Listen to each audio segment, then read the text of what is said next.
Hey, this is Anney. And Samantha. And welcome to Stuff I Never Told You, a production of iHeartRadio.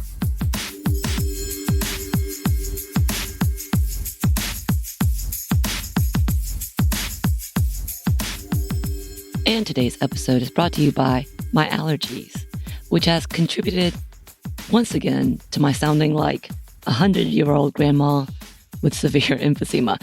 Honestly, I described it as this way to Christina and Anney, which was like, it's a dying toad, which is what I imagine is like a loud, low squeal with on an annoying pitch. Like, because it just sounds like a deflating balloon. But if that balloon had been smoking all its life. You also said like a boy going through puberty. So there's been a lot of fun descriptions. It changes every day because it's changing every day. Sometimes I'm like, it sounds fine. And then I keep going and then I start getting the crunchy back noises with some extra squeaks. And then my tone just drops. But with that, unfortunately, this is this episode. I apologize. I am drinking lots of tea. Lots of citron tea, lots of throat coat. Doesn't seem to be helping too much, but hey, it's okay. We're here. So I thought we would take time and essentially I'm going to interview you, Anney. But before we start, do you realize we're coming upon my 7-year anniversary of the very first episode we did together, we released together? I do know that. And you know why.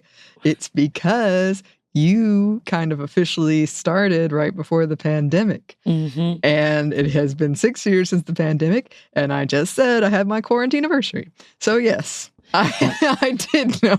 And I had a moment. I had a moment of like, wow, we've been doing this for a minute together. So I guess even though we weren't the originators, we are the longest running hosts pair. I think so. Yeah, I think so. Because I think Kristen and Caroline, who were the show runners, was not quite there. Because Bridget and Emily came after you and Bridget. 2016, and then me and you. We're getting there. So happy anniversary, my friend. Happy anniversary. With that, you have been in this industry a lot longer. You've been, honestly, you're a pioneer of podcasting now. I hate to tell you that. That makes me nervous. Doesn't it make you nervous? Yes. So technically, if anyone was an expert, it would be you. Yeah. In some ways. Some ways. What do you mean in some ways? In all of the ways. Maybe. I think some things have changed. Oh, sure. But again, it still makes you an expert because you've seen those changes. We've been a part of those changes. That's true. We have seen some changes for sure. So with that, yes, you are an expert, not just in some things, in all things podcasting. You like iHeart / How Stuff Works outside of NPR really was at the beginning of the helm in this conversation. Stuff you should know at the very beginning. They went all of this went from writing to blogs to videos to, all right, we're going to do this podcast thing. And that's where they dug their heels in. And this is where we are. So I thought we would take this opportunity to talk to the OG, you, and just talk about some of the changes you've seen, some of the things that we are doing as SMNTY as well in this conversation. So my gravelly, graspy, really gross voice, I apologize, but we're going to give Anney more time to speak, I hope.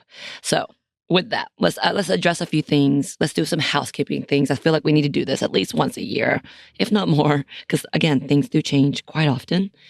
And this year, we've hit it with a bang. I mean, I feel like we've been running nonstop. Yeah.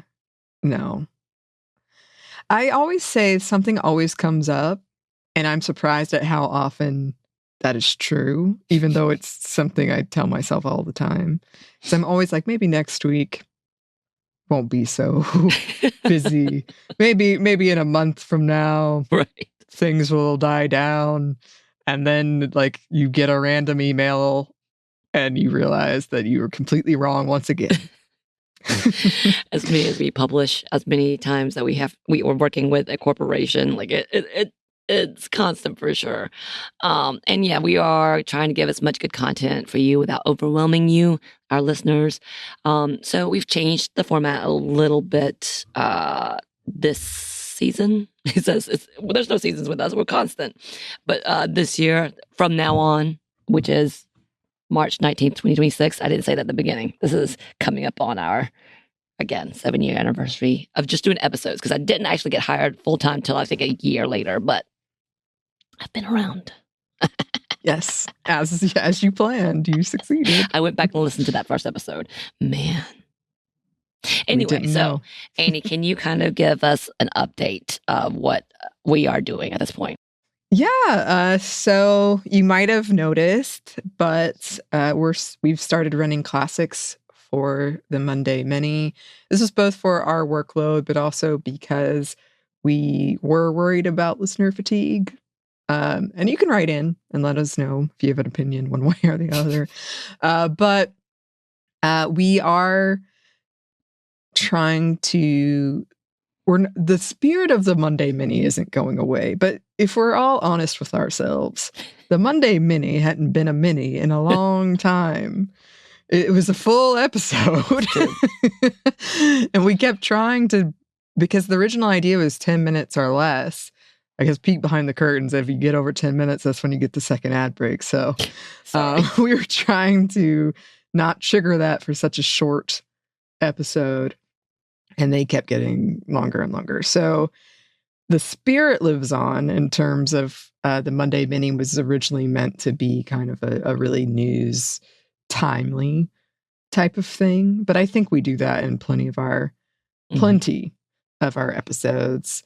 But we're also bringing back some classics and trying to give them more context. Because a problem is a lot of the times we bring back a classic, it's from 4 years ago. Things have changed so drastically that it's not the easy lift a classic is supposed to be anymore. Suddenly It's like, oh, now I need to learn more about what's going on in France right now, which is what I'm doing for a classic I'm planning on bringing back soon.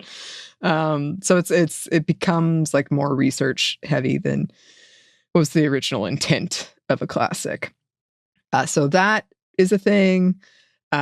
We have once again run into a roadblock in bringing back Sex and the City on our happy hour.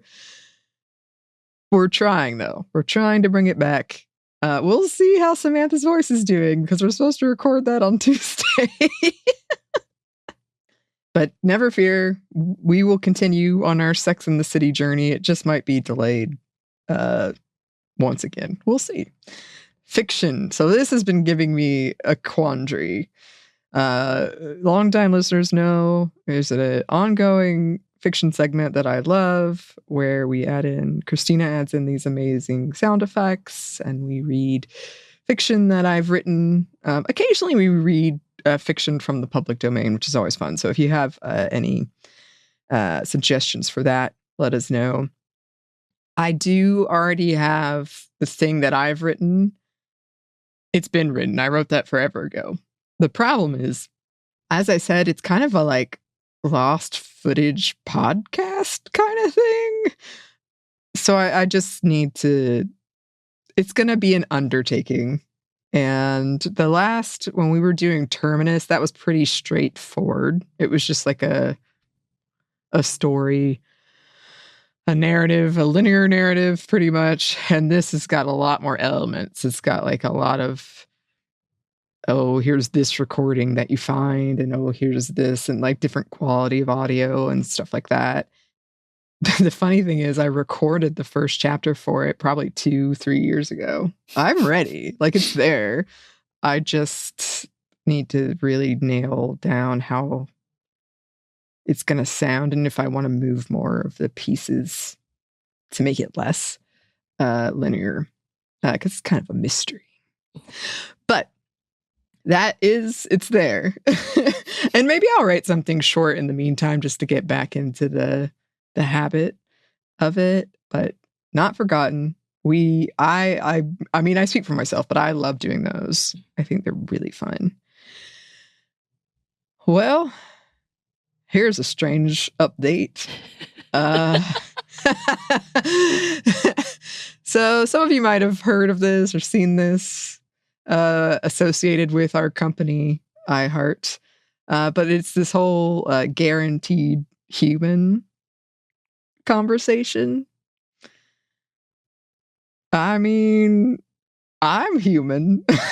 Samantha is human as far as I know. It's one of those company things that I actually found out about, I think, pretty late, considering I work for said company. But yeah, they're really touting this guaranteed human thing. I mean, I would hope you knew that. But, in this day and age... It's true. Who's to say? Who's to say? We're also getting pushed to use a signature, like an official company signature, which I'm not necessarily opposed to, but I just haven't done.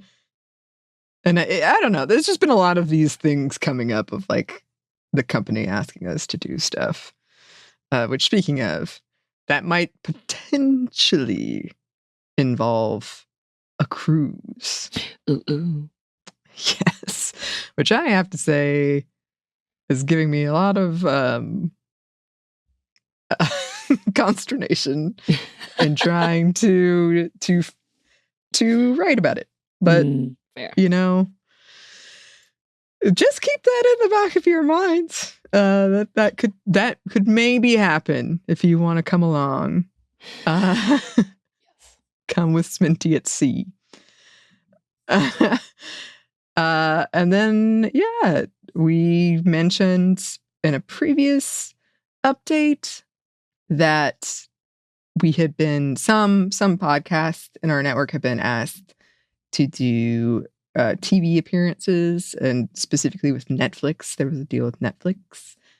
But I have not been asked for this. You were potentially going to appear on a show that did have that element. Did you do it? No, that may be happening in May. But because that was happening, and originally I was supposed to be the first to ever be on Netflix, I said no. I was like, look, we need to reschedule because I can't be the first one to do this with y'all. I think that was very fair of you. So no, that is not happening right now. That was very fair of you. Well, you report back, because I don't think I'm going to be asked anytime soon. And I'm happy with that. I'm happy to be there. As far as we know, SMNTY has not been asked to do so. We're going to try to fight against it for a while. Oh, yeah. If ever asked. No, thanks. Yeah, so that's kind of where we are. I think that may be new-ish or different, or just updating. We're trying to maintain as we've been going. As you can hear, not everything is working our way, including my voice.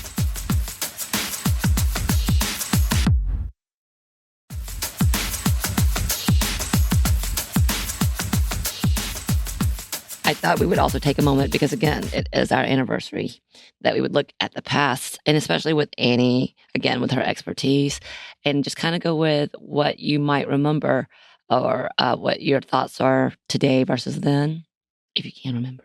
You're pretty good at remembering. So we'll start with this. Do you remember your first day working with SMNTY? I do remember it. But it kind of happened in a strange way. So I was an intern, and to be honest with you, didn't know what I was doing. And because I had applied there were 2 internships at the company, was then How Stuff Works. Right. And I had applied for the writing research one. And for some reason, our boss, Jerry, later told me it was enthusiasm.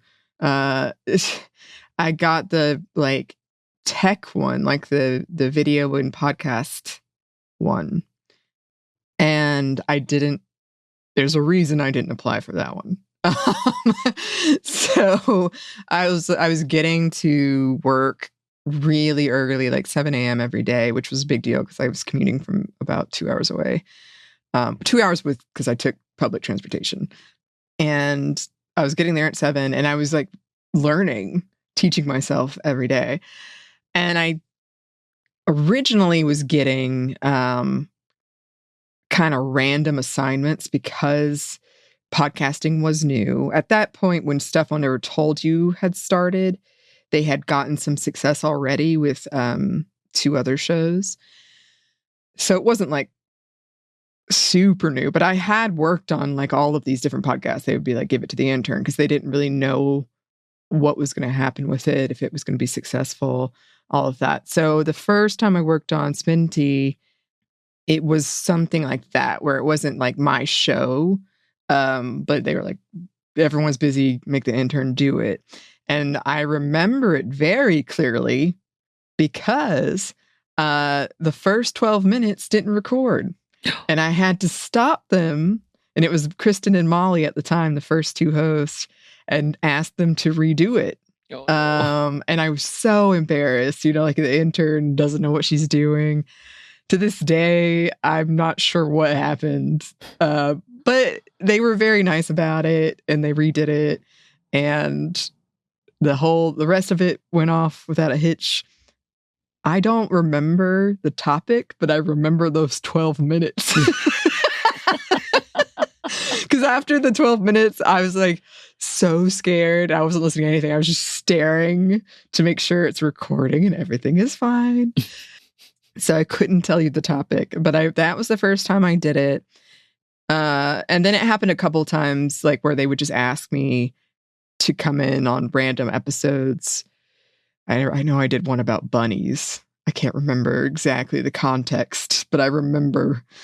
And it was annoying because we were right next to MARTA station, our old office. And that's our public transportation in Atlanta. And so you would have to pause every time the train came in. So it was frustrating in that way. But I became more and more confident. And then I still wasn't their regular editor. I kind of became sort of their more like, I'd answer the listener mail, and then the YouTube series happened, and that became my whole thing. But I was kind of a regular editor for them. So it happened in sort of a bits and pieces. It wasn't a straight line. But you got there. Yes. You ended up there. Well, you obviously had gone through different roles in your time with SMNTY, going through different things, including video editing and all of that.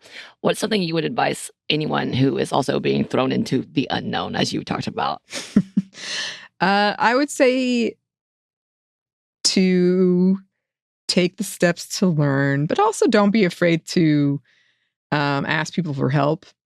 I thought my cover had been blown one day when somebody also came in at 7 and saw me like watching a YouTube video about how to edit something. And he was like, "Nah, don't worry about it. I can help you." Or I also have to YouTube, I have to look things up too. They put me on a show as a sub. Oh, Stuff of Genius. And it was a animated show. And now I had to learn to animate, and I had to do it quickly. And the first one came back with a lot of notes, admittedly, but they were very kind notes. And the person in charge of it, then I did the second one. He was like, "Yeah, you took all the notes, you've improved." So I think that willingness to learn and to be okay to ask for help and to take criticism, as long as it's given from a nice place, like to heart, like, okay, thank you for taking the time to help me, and then fix it. Like, because I remember being like, my life is ruined. He thinks I can't do this, which is, I never animated anything before. How would you know this? Exactly. So I think that I had to have that moment of complete panic, and I'm the worst person ever. But then I took the notes to heart, and then I did improve to the next one. It's never too late to learn a new skill. And especially now, I mean, technology changing all the time. Yeah. I mean, we used to use Final Cut to edit audio, and I think that's pretty much unheard of now. I would have to learn if I had to go back and edit audio, I think it would be a mess. I think I could do it. It's just one of those things like where you go from a PC to a Mac and all the shortcuts are different, you know? Yeah. But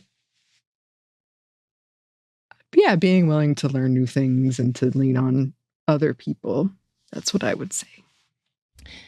Yeah, I don't know anything about Macs. That's what you took from my advice. And the entire thing, though, I'm just thinking about the simplest thing and just being able to work a laptop. That would be a thing I'd have to learn. Okay. Well, then you went on because you did so many different roles. What were all the roles that you played?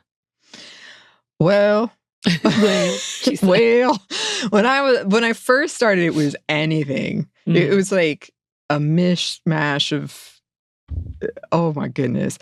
Oh, and then a friend of the show, fellow podcaster Ben Bolin, he told me when I first started, don't be too good at anything because they'll make you do everything. And unfortunately, just good advice everywhere. Unfortunately for me, I did not take this advice. So I got kind of lumped into, I was very quick with data entry. I was very quick with, I've talked about this before, but it's called writing meta, and that's basically the title, the description, the keywords, all of this stuff. So I was writing that for like all the shows. Not all the shows, but at the time, we were also owned by Discovery. And so I was writing it for a lot of their shows. I wasn't writing it for a lot of How Stuff Works shows. But so that means I learned a lot about toddlers and tiaras that I wish I didn't know. But that's unexpected. It's true. It's very true. I'm not happy about it. But so I was doing a lot of stuff like that. And then my old boss, who I loved, would also have me prank my older, like her boss. And that was fun. I did like that. But it made me nervous because he could fire me at, any point. If he catches me in his office with a walkie-talkie. I just don't know. So I got put on a lot of stuff. And then it was audio. I would say audio became the next thing that they put me on. And kind of like promotional stuff. And then video became my whole life, I would say, for a couple of years. And it mostly involved Kristen would record by herself and then send it to me, and I would edit it, and I would put in little effects. And then she would write the meta, but I would make sure it got published and all of this. But that was probably my big role for a long time. And that did require a lot of it required a lot of stuff beyond that, is what I'll say. Like I was still answering like the listener mail, and you have to take the screenshot and you have to like get it on YouTube and get it and all these different platforms have different specificities. And to younger listeners, I just want you to know we had to run a code. We had to run a code to get stuff up on certain platforms. This is how old some of this was. And so that was it until 2016. That's when Kristen and Caroline left the podcast.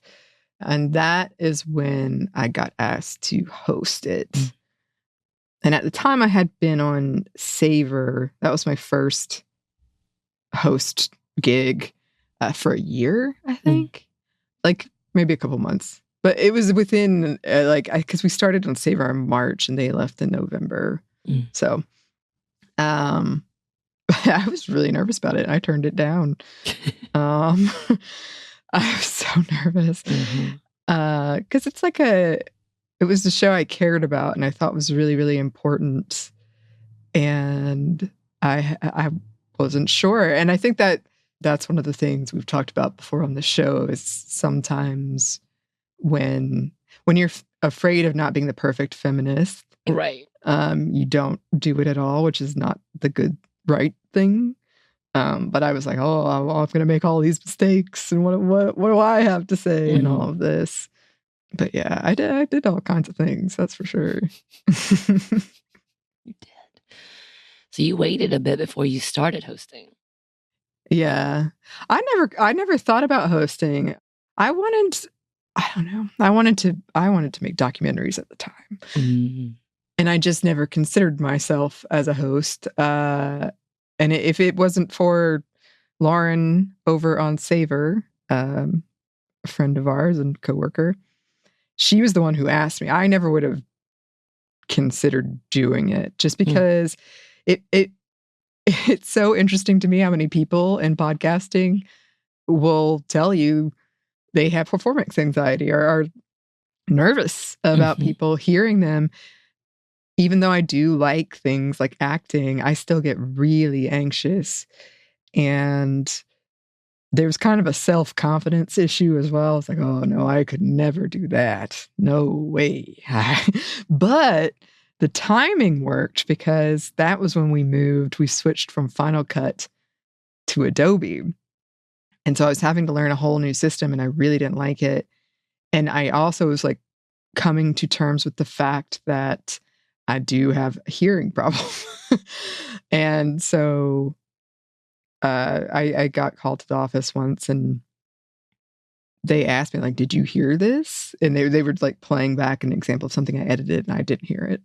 And it became much more of a visual thing, because if you look at the waveforms, you can kind of see the audio. But if it's really quiet, sometimes you can't even see that. So it was an odd feeling of being the person who like trained new hires to edit, to being the person who is like, someone's going to have to teach me this. And I wasn't opposed to it, but when Lauren asked me, like, hey, do you want to try this? And I thought, if it gets me out of learning this new system, I know I just made a whole deal about keep learning things. But it was mostly because I had so much anxiety about the hearing. After that happened, I was really anxious that, I can't even do this job anymore. And I'm sure it would have been fine. But I was dealing with which anxiety is the worst? Performing or not being able to hear and do your job properly. Yeah. And then, I've said before, the podcaster's prayer is, don't judge me by my first 50 episodes. And I had to edit the first ones of Savor, and I don't look back on that fondly. But it's been a lot of growth, and now now it doesn't seem so laughable as it did to me at the time. Like, I would be a host. And what's funny is I can be really oblivious sometimes, but our like top boss, we were at a party, and he asked me about what the future of SMNTY should be right after Kristen and Caroline left and after Emily left. And I just said, I hope it keeps going, because I think it's important. And I never realized that at the time he was thinking, like, could she be the next host? Like, it never crossed my mind. That's interesting. Yeah. So do you remember your first episode as a host? I do. It was called Am I a Bad Feminist? And it was, an ode to Roxanne Gay's work, obviously, but it was just me talking about some of my anxieties on becoming a host. And I remember very clearly, like, talking about how I would go back and forth about things that I thought, like, I used to bring in cookies all the time to the office. And then I got in my head about, like, well, am I being like a stereotype? What am I doing? And what does that say that I was overthinking bringing in cookies to the office as a woman? And it was just kind of a discussion about that, and how those were some of the thoughts that were holding me back, but also some of the things that I wanted to talk about. And Bridget was great. Bridget was a great person to do an episode like that with. We did do a practice episode before. Yes. It was on Final Girl. Yes. And I think that was our second episode.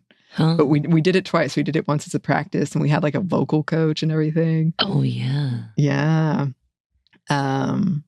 But, you know, when you come on as a new host, as you know, Samantha, you kind of have to have an introductory, like, here's who I am and here's why I'm here episode. Yeah. And you kind of already hit on it, but when you're obviously an overthinker, as your first episode was kind of you being an overthinker. Mm-hmm.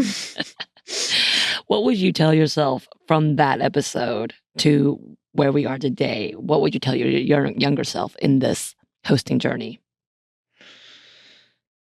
I would tell her to read more. I would tell her to learn more. I feel like a lot of the mishaps I had in my early days was because I didn't know maybe some aspect of a conversation or how something I said might sound, which again shouldn't stop you from learning. Like, don't let that make you freeze up or clam up. But it was overwhelming in the beginning to think of all of the books I should have read already and hadn't. So I would say, don't let to young Anney. It's okay you don't know something. Go learn about it. And I also would say, and I'm still working on this. You do have a voice and you can speak up. You can interrupt. Because I would get so concerned that everybody knew more than I did. So I'm like, well, if they're saying that, then that must be right. What do I know? And that's not good for the host of a show. It's a hard word to learn when you're not used to doing that. Yeah, and especially Bridget is so, like, I find her so, like, inspiring, and she's so smart, and she's older than me, and she's, like, been in that world more than I had. Like, I'd been in the podcasting part of it, but she'd been out, like, doing stuff, and so a lot of times I feel like she would kind of try to help me, and I'd be like, no, you know what you're talking about. Unless it was about Star Wars, and then she was like, go. You have this one. But we were also like a new podcasting duo, so that can take some time to learn how you do the outlines and how you interact with each other. I don't know. There's a lot of things. I guess stop trying to please everybody and stop trying to be like the past host because you're not them. Right. Yeah, because nobody's happy at that point. Mm. I think those are some of the big things that I would tell my younger self when she first started. It's a good one. Some good things. I feel like you're still telling yourself these things, though. Yeah. It's a slow learning process, but it is a process.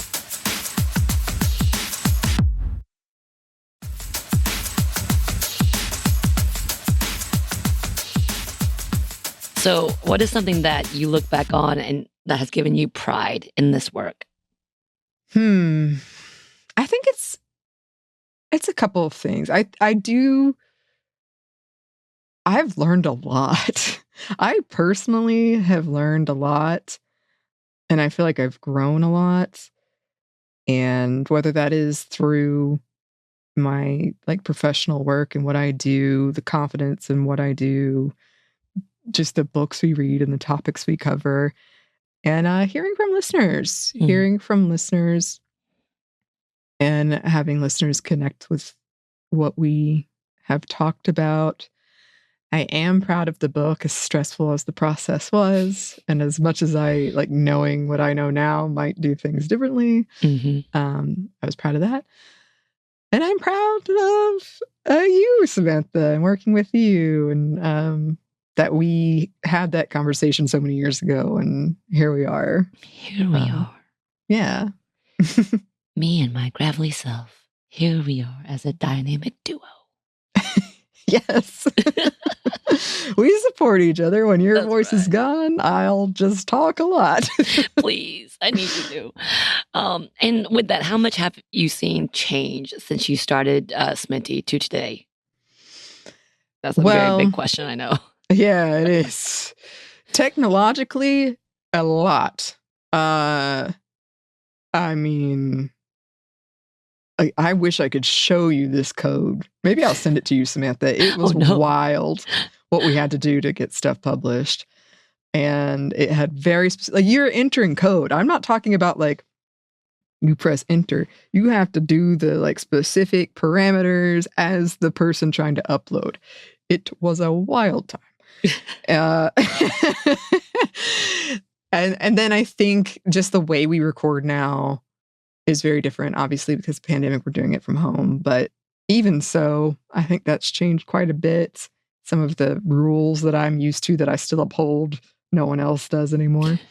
In terms of the show itself, we've discussed this before, but it has changed from something that was what we call evergreen topics, like why do women shave or whatever it is, to much more varied topics, but also news, a lot more news, a lot more politics, kind of a more viewpoint when it comes to that. And don't get me wrong, the past hosts, same way, they felt the same way. It's just the topics have kind of shifted more that direction.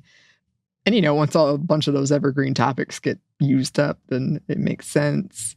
But it also makes it kind of harder to bring back classics, actually, because the world has changed so much since a lot of these conversations have happened. And sometimes randomly a listener will write in about an episode that came out in 2012 or something, and they're like, your take is terrible, blah, blah, blah. I'm like, that came out in 2012, my friends. Right. And I'm not the host. I wasn't the host then. But also, things have changed since that time. It's also weird when, we get accusations about, or like even like redos, like people will repost old episodes, and then people could try to come find it, and you're like, baby, that was like thousands of episodes ago. Good luck. Yeah. And I also, we used to do, we would put all of the links to our research in the episode descriptions. And then because of all of these moving pieces, basically the platforms we use to upload things, it became harder and harder.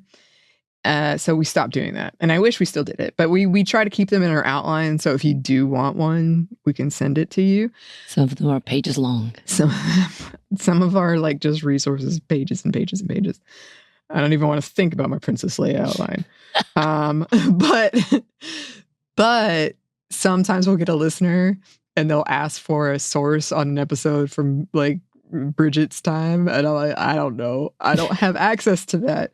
Because we've gone through many hosts, and the way that we have our outlines and the like permissions and things that it works, how it works, I can't get you that information. I would love to, but I can't. Right. Mm-hmm. The way everybody did it was different too.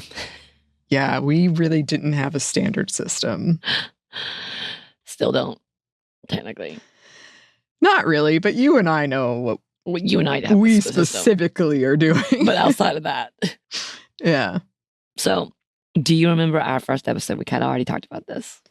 Yes. The title, Are We Failures? How did you feel about that episode? I remember enjoying it. Like, I thought it was a good conversation. It was the start of our like trauma miniseries, and we were starting with, again, kind of your intro of, even though we didn't know you were going to be full time at the time, of, you know, we haven't met these goalposts yet. We haven't met these things that people told us we should have done already.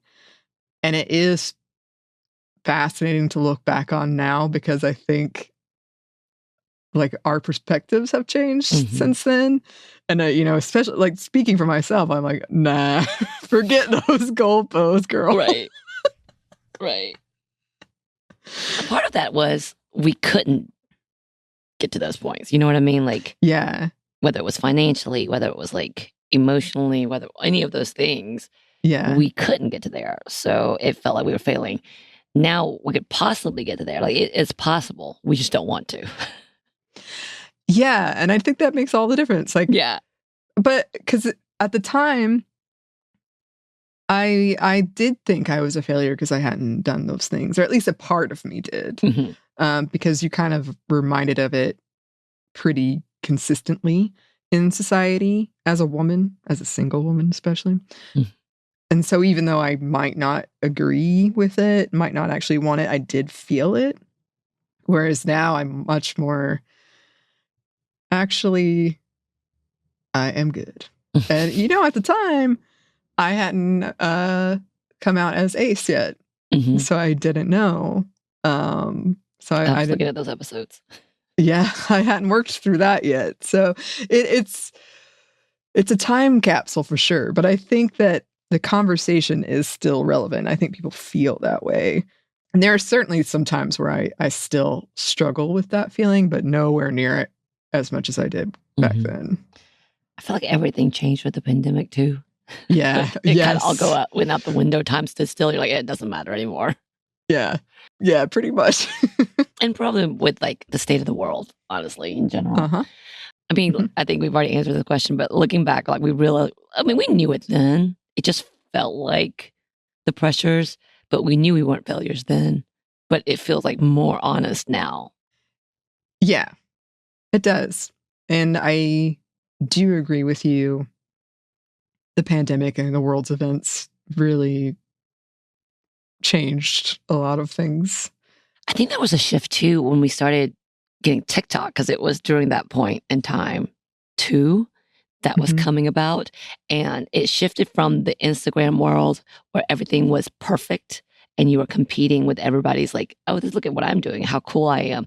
And then TikTok all of a sudden shifted that and be like, no, that's not real. That's not honest. This is real life. And we all started realizing, oh, we're kind of in the same place, whether it's we're all struggling because of this or we're all changing because of this. But in like the Instagram days, it was the perfect food picture. It was the perfect travel picture. It was the perfect family pictures. And somehow, and not to say that TikTok is great, but that kind of shifted that narrative. And so millennials were real honest about like, no, parenting is not great. If you don't want it, don't do it. Like it was that level that it started shifting away. And I feel like we all came to be very, again, and I think something had to do with the COVID because people were showing more real life stuff of them struggling because of COVID, more real life stuff struggling because of the administration. Like that became more nuanced in that, like, oh, these are catered to a specific idea. And because of everything breaking loose and how the format was changing, we understood, oh, there is no standard anymore. It doesn't exist. Yeah. Yeah. I mean, I went to the grocery store yesterday without a bra on. I never would have done that before. Never. But now I'm like, what? Who cares? Who cares? Well, with that, how do you think we've grown since then? Or have we? Have we just become more comfortable? I think we have grown. I mean, as I said, when you get a new host and just a new dynamic, there's a learning curve right there. And, we had meetings before then, and I think we had a good rapport. So it wasn't like a shock or anything like that. But it's just kind of learning the new process, especially for you, because you had never podcasted before. So in the early days, we would research together. And I think that helped. I think it also helped that we had kind of it was a mini series at that point. So we had structured like where it was going to go. And then I think when you came on full time, that's when I feel like there was a bigger learning curve, actually. Just because we didn't have like a we didn't have a structure anymore. The trauma miniseries was over. And so we had to figure out what our dynamic was going to be without that. And just how the research process would work if we weren't researching together, like physically together. I feel like we've worked, we do kind of a hybrid. We do some episodes you research completely, some I research completely, and some we like double tag team. Yeah. But I feel like we've gotten to a better place, and especially like knowing who can tackle which topic. Sometimes we mix that up, but you know, we've got a variety of stuff we talk about on here. We do. I think one of the ways that we were able to acclimate better, honestly, is when everything changed for everyone. So it almost was like scrapping everything. And it wasn't just because a new host came on. It was because we were working from home. We went from 2 episodes to 5. Like it went from like jump. And we were like, okay, literally it's like almost planning a brand new show with the same themes. Yeah. And it was interesting to like look at it. And then like we were trying to bring hope in what seems like, I mean, we've talked about this before with the listeners and the audience before, because our topic, and we even talked about it as we are planning to do future episodes with sponsors that want uplifting, I would assume, uplifting, happy topics. And we're like, with the world as it is and the attacks that we see, it's hard to be constant. It's hard to find the bright light sometimes, the good points, because it feels like it's a constant attack that we need to be aware of. But like, I feel like, especially again, with the pandemic and with how COVID went and with how the administration was going at the time, we were like, okay, we have to bring hope in this very bleak theme that we have, not because we're making it bleak, but because the way it is being treated, intersectional feminism in general, any kind of equity and equality when it comes to diversity, marginalized communities, it's hard to make it hopeful because the rest of the world has kind of shifted in seeing that as not. You know what I mean? Yeah. Yeah. And being on a show like this one it does involve a lot of change because the news is changing and because intersectional feminism touches everything. And so it's difficult to balance. We don't want to ignore a topic, but also we do want to bring that hope. And even in the dark episodes, we try to bring that. Yeah. But it can feel like a concern of people who say, well, you're not talking about this, right, or you're not doing this, or any kind of thing like that. And I can feel it like personally myself, but it is something we consider, and it's something that does change with the times. And we've really had to try to figure out how to balance all of that. It was really interesting because past host Caroline, we've talked about, she and I have talked about her past work and you know, how it affected her. And she talked about how one of the things that she was so excited about when she left specifically this type of topic is that she didn't have to be as plugged in. Like, not that she's just not aware, not that she's not like understanding the depth of it, but being constantly aware of all of the, like, being on top of all of the news, and most of the news is not good, and most of the news feels like it's just fighting constantly and bad news. Like, being able to unplug from that for a minute, she was like, oh my God, I'm a whole different person. And like, knowing what we do, I'm constantly being fed information about all the dark stuff and all the gross stuff, and we're talking, there's like deaths and like, you know, sexual harassment, like right now, that's all of our media. And we're like realizing having to try to balance that with good mental health so we can keep going. That's been a learning curve in itself. Yeah. And once again, one that we've been attempting since the beginning, because when we did our trauma mini-series, when you first started, at the end of every episode, we had kind of a, what are you doing to take care of yourself? Right. What are you doing? And every guest we have that's like involved in activism, we ask them, and almost every one of them doesn't have a great answer. Right. Sometimes people come in with a great answer. Usually, though, they're like, I'm not good at it. That's the hardest question for them, typically. Yes. So I think it's fair. We're all still learning that. And some days, what I'm trying to tell myself is some days I have a really good day. Yesterday was a really good day for me. Some days I have a really bad day, and I'm not good at the self-care part. But some days I have a really good day. And so I'm trying to make those days more often. But celebrate it. But celebrate it when it's there. I was so happy. I can't even tell you how happy I was. That's amazing. And maybe a cat coming your way.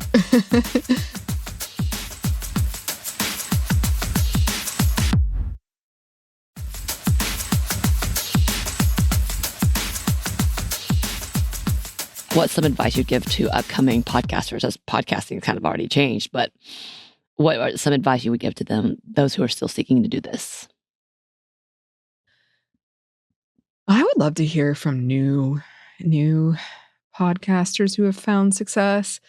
My big advice has always been, don't find your idea, be clear on your voice, think about your audience, who you want your audience to be. Don't try to make something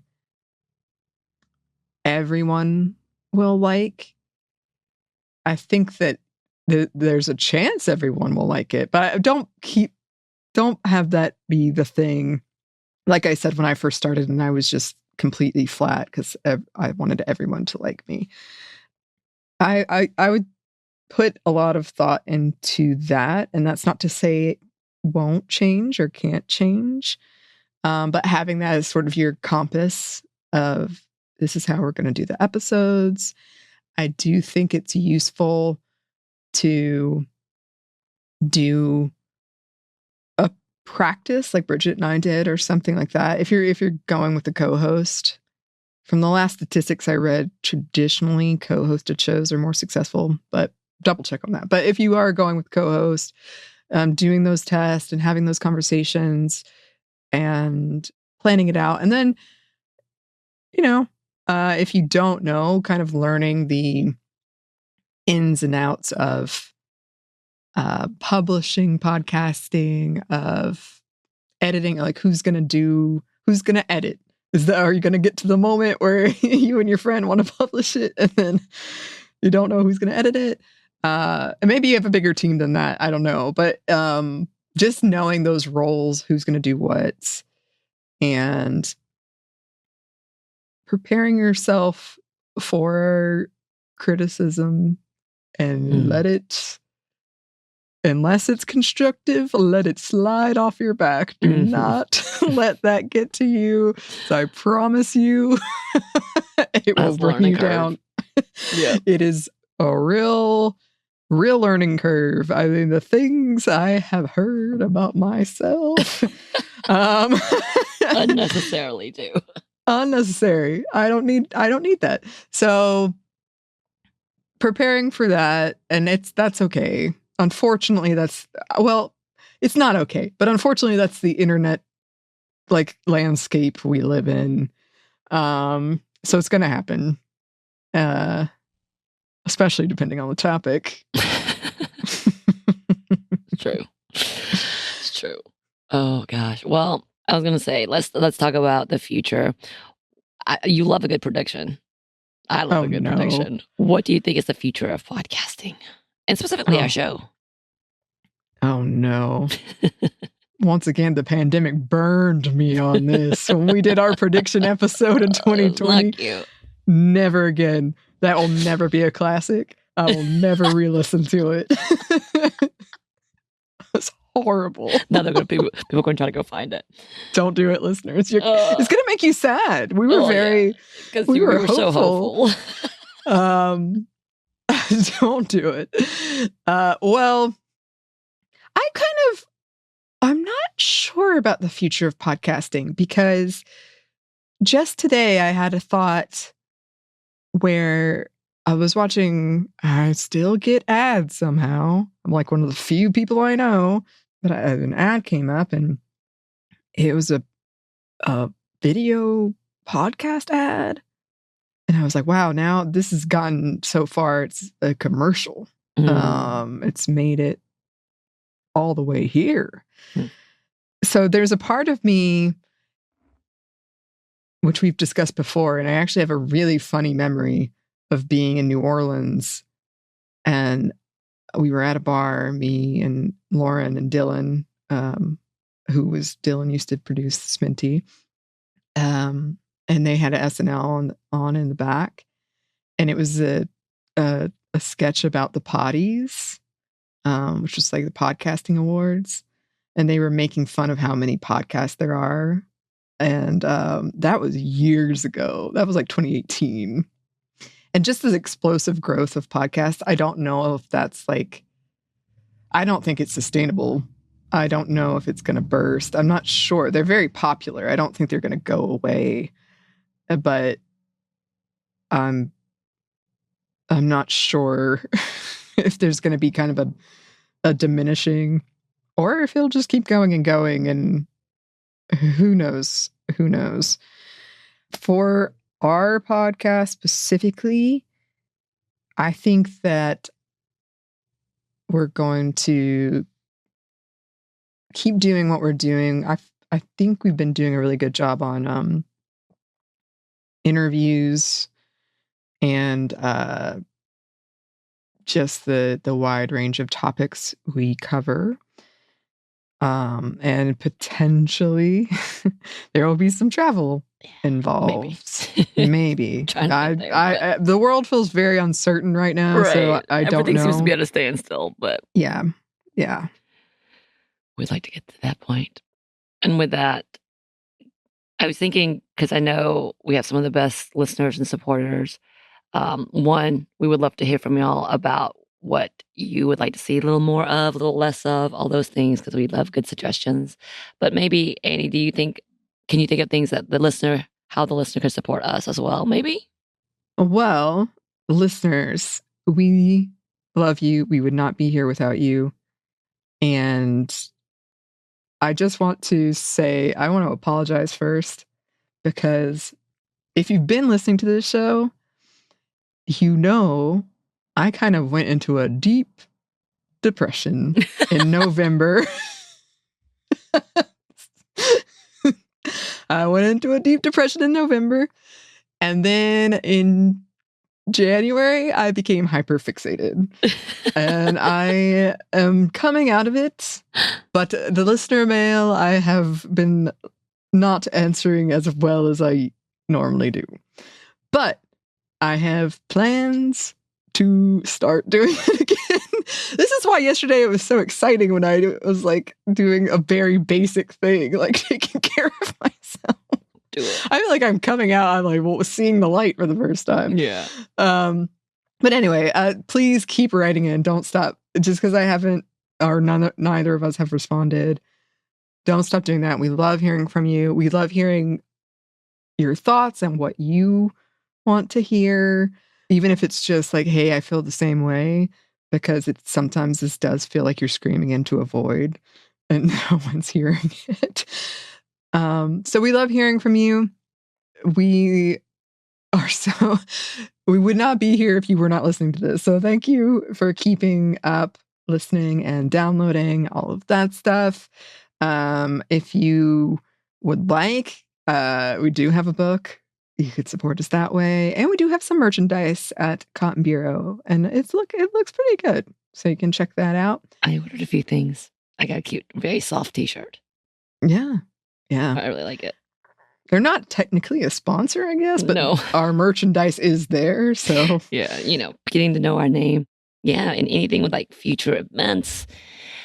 Also, one of the things that I'm thinking, like, we have so many amazing guests. So if y'all can help spread the word, especially when we're doing some of these amazing interviews and they take the time to come and talk to us, we love when you do that. Because I know I definitely get a lot of notices on social media showing that y'all are reposting or liking, and we did not respond because I have become real bad about social media. I hate it with a passion so much, especially because I feel like I'm going to say the wrong things, do the wrong things, or, all the maybe not enough things. So I've definitely just avoided it altogether. But I see y'all have tagged us when we on your Spotify top podcast listeners, all of that warms our heart. We do see it. Keep letting us know, even though we sound like the bad friend who is stuck in depressive mode where we just look at the message and move on. We do read them. It just might take us a minute to get back to you, but it is so encouraging to see. And also letting us know what you do and don't like. That really does help. Especially, like I said, like Anney said, constructive criticism really helps us and helps shape these episodes. Help shape what we do. And we're trying. I can't say used to throw the word around of relevant, trying to make relevant content and relevant things we still want to know, because it's just the two of us sometimes. So we get into our own little holes. Yeah. So having more perspective is so helpful. Yes, it absolutely is. So thank you. We really wouldn't be here without you. And we do love hearing from you. I love a lot of game recommendations we've gotten. Yes. Those very much appreciated. Topic suggestions. And just some people writing in, like, I connect to this and here's my experience. And thank you for taking that time and for being here. Well, I hope you enjoyed that walk down memory lane. I feel like I was just reliving some of my past. So much, man. Yeah, 2010, that's when I started. Me talking about all the snacks. Oh, I don't think you actually did that. No, in the past episodes, I mean. Like, I was listening to the past episodes because I was like going back and I was like, I really was obsessed with their snacks. We had good snacks. It was good snacks. And they had lunches and breakfast once a week and I would go in just for that. Yes. Oh, man. Our new office does not have good snacks. There's many reasons we don't go into the new office, and that is one. That is one. They don't have enough water either. Anyway, I hope our boss isn't listening to this one. Get more snacks. Yeah, that's the message. That's the message. Tell us what your office situation is, listeners, if you have one. You can email us at hello@stuffmonevertoldyou.com. You can find us on Blue Sky at Mom Stuff Podcast, or on Instagram and TikTok at Stuff One Never Told You. We might not answer, but the message will be read. It will be read. Maybe one day answered. Yes, very much appreciated.